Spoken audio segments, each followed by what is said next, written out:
Adeus, meu filho. Que nossas esperanças e sonhos viajem com você. Ele será um exilado. Vão matá-lo. Como? Ele será um deus para eles.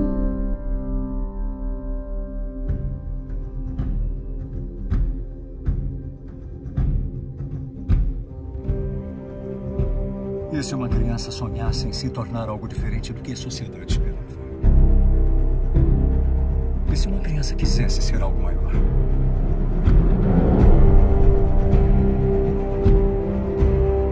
Meu filho estava no ônibus. Ele viu o que o Clark fez.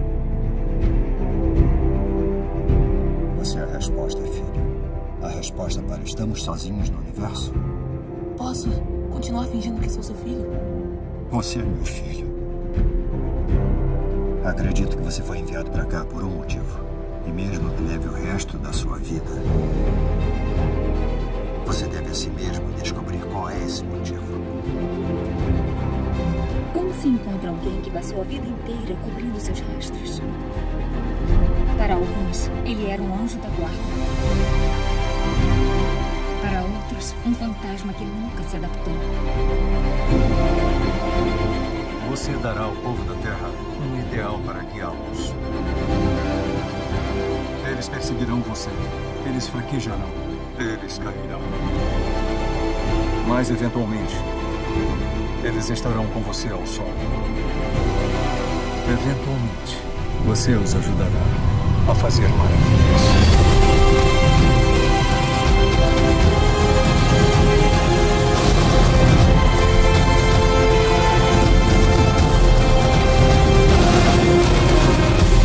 Acredita que seu filho está sem mão? Eu vou encontrá-lo! Meu pai acreditava que se o mundo descobrisse quem eu era de verdade, ele ia me rejeitar. Ele tinha certeza de que o mundo não estava pronto. O que você acha? Esse S aí é de quê? Não é um S. No meu mundo significa esperança. Bom, aqui é um S. Que tal... Super? Com licença.